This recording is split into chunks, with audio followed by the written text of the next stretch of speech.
Good morning, traders. Welcome to the StockCast. My name is Todd Derby, along with my co-host, James Mason. Good morning, James. How you doing? Todd, good morning. I'm doing well. How are you? Doing well. You know, what was that all about? Well, if I could have a song in the background, Who Let the Bulls Out, I'd be playing that. But I have Who Let the Dogs Out flying. And let me tell you, and when I say dogs, I mean bulls. When I mean who, I'm talking about Jerome Powell. Yeah. Alexa, off. Alexa, off. Yeah, I was going to say Alexa listens like my kids do. All right. So let's go and get into it. Dow futures are currently up 18 points. S&P 500 is up 29 3/4 points. And honestly, does it really freaking matter? Probably not.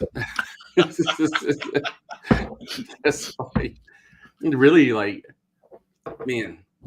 So I didn't trade yesterday, and I'm just going to take some time off. I'm tired of honestly the Fed manipulating the market. And the 2 days, so yesterday or Monday, what's today, Wednesday? Yeah. So Monday and Friday, I took 2 hits in the market. And I had clean bearish setups. And then the Fed came in and started buying up the dip. And well, there's nothing you can do about that. It basically throws out all technical analysis. And yesterday was also another great example of them doing this. And I'm glad I wasn't trading because I would have lost again. So on the SPY, had a clean bearish setup. It started breaking down. And as soon as it started breaking down, what happened? The Fed comes in. How do I know the Fed came in? Well, if you look at the U.S., the 10-year U.S. yields, the rates were going up. The thing is with the market and the rates going up at the same time, those yields, that's an inverse of the market. Those rates should not be going up when the market is going up. And the only reason why it was doing that is because the Fed is buying up the market to support it. And really, Todd, we were talking about this pre-market here, in your theory that you said you was going to talk about yesterday. You want to go in with that? Yeah. So you and I talked about SPY, and we spent time before the show and after the show, breaking down the divergences, RSI, MACD, all the indicators we are not in a bull market. No. But we are. And there's no coincidences in the market. So we can't ignore what's really happening as it's happening. So now you sit back and you try to figure out or assess why. What's going on here? What makes sense? And this is what I came up with. And then yesterday I was watching SPY and I was watching Tesla. And yesterday I talked about how Tesla follows SPY. Didn't happen yesterday. They weren't doing opposites of each other, but one was going sideways and one was going up. And it didn't make sense. And then it's when I came up with this great theory everyone's been waiting for. If I had a drum roll, I'd play it for you. Thank you. We know that Jerome Powell and the Feds are going to give us an interest rate hike in March. It's coming. He's already said it. What we don't know is how big it's going to be. And my theory is it's going to be bigger than they let us to believe. So what they're doing right now is they're fanning the flames. They're pumping the market. We're in it. I had my best day in February yesterday. Yeah, I did well as well. Yeah. So I think what's happening is that was a joke. I think what's happening is that they're going to do what they're going to do to the market, and then when they pull the rug on us, it's not going to hurt quite so as bad, but we're going to take it. We're going to take it like a little bee, and there's not going to be a whole lot we can do about it, and we're going to justify it or give a narrative to it that allows it to make sense. That's my theory. Prove me wrong in the comments. Tell me, agree, disagree, what your thoughts are. What do you think? I'll be ready to ban them if they disagree with you. Okay. All right. So, to be fair, like we can't trust the Feds. How can we trust Phil? How can we trust my buddy Phil, Punxsutawney Phil, on Groundhog Day today? He's supposed to give us an indicator whether we're going to have additional spring. His ass died. Oh my gosh. Yeah, he died before he was supposed to show up. Oh He my even Lord. got tired of this shit in the market. And He was done. we don't need no groundhog. We're getting dumped on here in Michigan in the Midwest with right now we're pushing 6 inches plus of snow and it's still coming down. So it's I'm going to tell you, spring's not near right now. But that's my theory. I think that's I mean you and I've talked about it. I think other people have processed a couple agrees. I appreciate that, and I think that's what's going on. And see, like, so I've had a couple people who would private message me, and I'd read it, but and I guess now is actually a good time to bring it up. People would ask me, well, if the Fed is coming in and buying up the market, why would you try to short it? Why would you try to go against the Fed? It's not that I'm going against the Fed. The thing is, we don't know when the Fed is going to show up. Like, you really think that if I knew the Fed was going to show up and buy up the market, that I'd be trying to go short in it? Heck no. Exactly. Like you think my $40,000-$50,000 that I'm putting into a trade is anything close to their billions? No way. Like I'm not dumb. The issue with the Fed and me trading is, or if anyone trading is, you don't know when the Fed is going to come in and rescue the market. And right now, because I'm pretty contrarian to everything, not only in the market but in life. But so right now, just naturally, and literally, the Fed came out, I believe it was yesterday, and literally just said that if you get your trades from any kind of algorithm software or even indicators, because at a very basic level, the indicators that you use on your charts, they're generated by code. And if your indicators or algorithms are indicating bearishness, that's to help you trade. That's to kind of give you, certain ranges and levels and whatnot. And the thing is with that, they literally came out and said, yeah, if you're going against us, you're probably going to get screwed. So if that's how they're going to be, they just truly need to ban any kind of short selling, not even let it be a possibility. Like they literally created that side of the trade to make more money with. So it's like hosting, really like some kind of like investment party here. And you have your bulls, and then they decide, hey, let's create this new way of making money, and we'll call it the bears. And you can make money when the market is going down, or when you feel like the market is too inflated. You can help rein it in and control it. And then here we are. You got the host of the party who now says, yeah, we created this party and we created this new way of trading.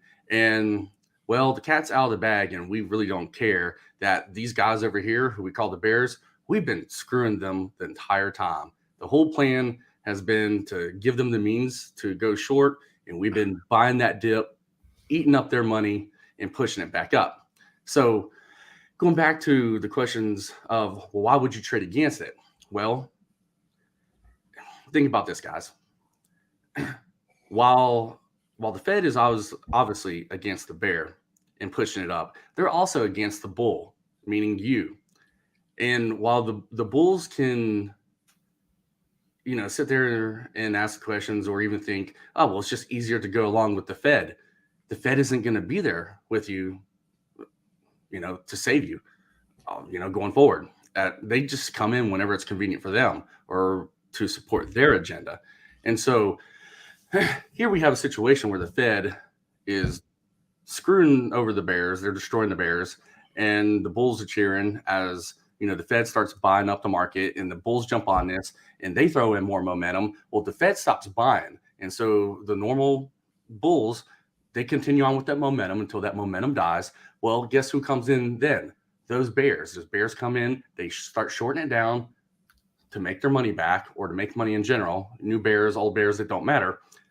And then, maybe the Fed comes back in to rescue everybody. I don't know. It just depends. So then they start pushing it back up. So then all the bulls start asking the question again, why would you go against the Fed? Well, then there eventually becomes a day that, when this cycle continues, the bears come in, they start shorting it down. You have all of these macro events taking place, and all of the bulls are expecting the Fed to come in and save them. And so they're going long, thinking they have the bottom here and a pullback, and the Fed doesn't show up that day. And then they don't show up at all. And then they're actually unloading on the bulls and helping the bears make their money. So you have this big ass cycle of beating down the bears over and over and over. The bulls are cheering, and then the bulls get smoked, right at the point where the bears are getting exhausted and tired of this shit. And then that puts more life back into the bears because they just made their damn money back, and it has them excited again. And the bulls are now taking it in the backside. And then the cycle continues all over again. That's pretty much how the stock market works. And it's hard to guess when that's going to happen. And so Michael Broadbent made the comment earlier that technicals win long term. So I agree with that. I mean, I think so. You have to use a little TA, technical analysis, and to appreciate what's going on and use that information as a tool, as a resource to make an educated guess to where we're headed. But what you don't want to do is what you just said. Go, oh, the Feds are going to save me. I'm going to go along, because you're going to get smoked right there. Exactly. Yeah. The thing is, the difference between the bears and the bulls is the bears actually realize that the wolf is wearing the sheep's clothing. And the bulls have never realized that.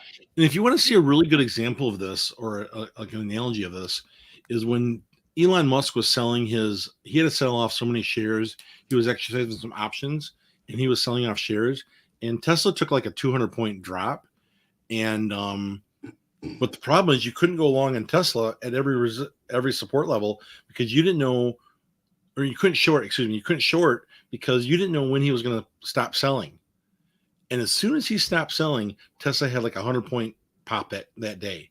And you don't want to be shorting right there and get caught with your pants down. Yeah.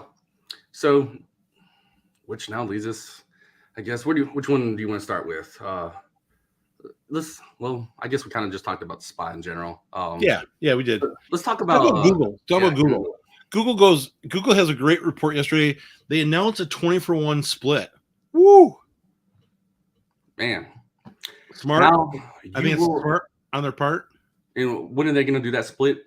July 1st. So all shareholders on record is July 1st, which means you got to own it a day or two before. You can't buy it on July 1st. You have to be of record. And then they're going to get 19 additional shares on July 15th. And then so just for the record, guys, you're not getting free shares. Like every time some mega company does a split like this, a forward split, everybody seems to think that they're getting like bonus shares, like it's free money. You're not. So like if you have one share of Google when this split happens, it's just going to be divided up by 20, and it's still going to be the same value. So the best way to think about this, think of a piece of pizza. Think of a pizza, and that pizza sells in the retail market for $8. But they're going to cut that pizza into 8 slices. You still have a full pizza with your 8 slices. But now what they're going to do, they can sell slices of pizza, not the whole pizza. And now those, instead of being $1 a slice, those slices are going to sell for a little bit more, because a different audience or different customer, different retail trader will come in and can afford to buy that. And they'll pay a premium to buy that. Happened to Apple. And it's the smart thing to do. Happened to Tesla. Google's going to experience it. And I'm going to tell you right now, put it right here, Amazon should do the same thing. Amazon should do a split for the same exact reasons. I 100% agree. It is a smart move for the companies because, it makes those shares more attainable for the common investor, and it actually gives them more shares on the market without screwing everybody over. And when companies do these forward splits, it's because, their fundamentals are pretty daggone solid, or at least their support is. And usually, can't say all the time, Usually when these splits happen, they usually take off running in the long term. I mean, we all know about Tesla and then all the other ones, Apple. So my only concern is, when this happens in July, is it going to be right in the thick of a market pullback or recession? Hey, just real quick, Jordan, Amazon did a split a while back here. Mrs. Bezos made out like a bandit.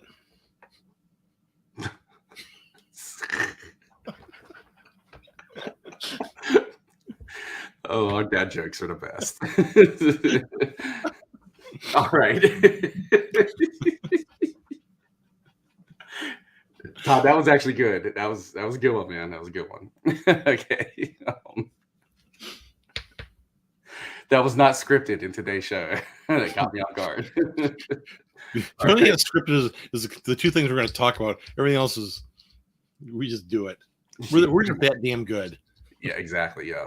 So, besides the split in Google that they announced yesterday, I mean, they obviously had pretty phenomenal earnings, but there's really no sense of breaking on this chart right now, especially when we're going to be waiting on a split in a few months, because all of this TA right now, those numbers will change, and chances are hardly anybody here is probably trading Google. So yeah, I've never traded it. I think I've traded it one time ever. Yeah, I've never traded Google or Amazon. The only way I'd be able to trade it was with options. I mean, I'm not going to do like a 5-share, 10-share. Yeah, it's not worth it. Can't make no money. It's not liquid enough like Tesla. No. So let's talk about PayPal. PayPal got obliterated in their earnings yesterday. So PayPal closed yesterday at 175.80, and currently it's at 141.96. So just shy of 142. And man, the thing is, I do like PayPal long term. And the reason why I like PayPal long term, and this is obviously not investment advice, it's just my opinion, and I don't have no range on it yet. But PayPal is actually, they're actually on a small level in the realm of accepting cryptocurrency. And as they honestly perfect their model and get that actually rolling ahead in the future, I do see a lot of value in PayPal processing crypto transactions. And that's when I think that they'll really, really take a boom overall. But it's going to be a while for PayPal, in my opinion. I mean, as you can see on this daily chart, PayPal has been selling off for quite a while now, and that beating just got worse. Me personally, I would like to see PayPal get down below 130. If PayPal gets below 130, I'm going to start buying shares for the long term. But I need to see just how it's going to play out in the future. 130 and below is where my buying zone is for PayPal. I mean, if it ends up at like 134, anything like that, I might consider buying it then. But I'm not, when I say buying, I'm not going to go all in. I'll slowly just accumulate shares over time. So that's what I'm looking for overall in PayPal before I decide to start jumping in here. And I do intend to hold PayPal at least for a while, just to give them a chance to get their crypto processing up and going and let that market to actually mature. They're not going to zero. They had a bad dip, and their share price is down. And I think that's if you have an IRA, that'd be a good place to park a few shares of PayPal and let them sit there and let them do their thing, especially as we move into a crypto market, like you said. Absolutely. So PayPal, in my opinion, has a strong future overall going forward. It's just they're dealing with some rough times right now. But other than that, let's jump on to let's take a quick look at AMD. Yeah, and we have we're under 8 minutes, so we got to be quick. All right. So AMD, let's go to this 5-minute chart. AMD, I mean, their earnings were good, but man, I have a hard time seeing that the earnings being so good that it made them jump from 116.78 on up here to this 130 range. That's pretty daggone significant for a PPS of this value. But don't get me wrong, AMD is one of the companies who is the future, especially in the United States. AMD will hold such a significant, in my opinion, will hold such a significant footprint in the United States for, all the chips and everything, them and Intel and the other ones. But AMD is definitely right there at the top. So while in the short term, I just have it's kind of, look at this daily chart. This is yesterday. And here we are right around here. If you can see my cursor, we've gapped this much right here. So it's just hard for me to see AMD being to this PPS value right now, just jumping up that much. If anything, now, okay, if you guys remember me talking about like penny stocks and the setup for the bears, well, this is the same setup. Now, that setup doesn't always hold true when you're talking in large caps. Large caps are a whole different world compared to those penny stocks, obviously. And so this setup isn't as relevant in large caps as it is in the penny stock world. Just keep that in mind. But we did gap up here. I do expect people to wake up today. And honestly, I bet you there's a lot of people who will probably find out from a friend at work that, oh man, AMD gapped up a lot and they have AMD shares or whatever it was. And they're gonna be surprised and they're gonna jump in and be like, oh my God, I'm profitable now. And then they're gonna just sell off. I'm pretty much willing to bet that a lot of people take profits today. And I can't blame them. Having a gap up like that, why not? Especially with the uncertainty in the market. You just don't ever know when something's gonna happen. So that's AMD in a nutshell right there. As for technical analysis on it, we're literally sitting on multiple supports for AMD.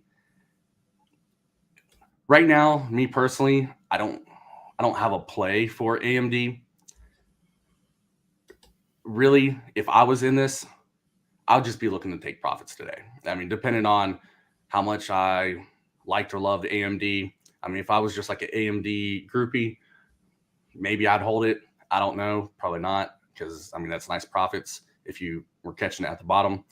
But yeah, so AMD is sitting in that range with a lot of support. It's going to dance around within these multiple dollar ranges before it decides to make its mind up. So I think we need to at least see what AMD is going to do today, maybe for the rest of the week, before we kind of take it from there. All right. We are under 5 minutes to the market. All right. Yeah. Let's take a quick run through the comments really quickly. So good morning, everybody who's just now jumping in. Oh yeah, the January the market actually lost 301,000 jobs, or labor market did. Matt's asking the question: any merit in Gunboat Willie's latest DD with Johnson & Johnson? I don't know Gunboat Willie. It's a StockTwits handle, Twitter handle. I think he's doing a lot of work there. And I think sometimes these theories that people roll the dice on and go, oh, man, and they sometimes do really, really well. I know that POAI's got a real product coming down the pipeline. Biostocks have taken a hard hit the last 6-7 months, and I think POAI's in there. But when they bounce and they get the catalyst, they'll be fine. But I can't confirm or deny that any merit to that story. Yeah, we don't have no proof, and if we did have proof, we sure wouldn't tell anybody. Right, we wouldn't be able to. Right, so Michael, we talked about the theory when we were talking about the SPY trade, and just the 5-second recap is basically that they're pumping the market and they're going to give us a higher Fed rate in March than anticipated. That's the cliff notes. So real quick, I'm not sure if you already highlighted this, Todd, or not, but Brian Latchford, thank you for the tip. I missed that. Thanks, Brian. Appreciate it. Yeah, Johnny, thank you for the tip, and be sure to not only hit that like button, but if you are not a subscriber to the channel, please do so, because it bounces around. Roughly between 70% of y'all are returning viewers, and you're not followers of the channel. So, like Beyonce said, if you like it, you better put a ring on it. Well, we get the Snowmageddon hitting us hard, so I'm going to give us a little music to close out for a second. Hold on. Todd's going to get us a YouTube strike right here. Todd doesn't even realize his mic is off. Todd, your mic is off. I know. I'm trying to cue up the music. Well, we don't need a YouTube strike. All right, everybody. So I appreciate y'all tuning in today. Remember, trade safe, trade smart. And if you're trying to go short, watch out for Jerome Powell, because he'll be there. So thank you again, and we will catch y'all later.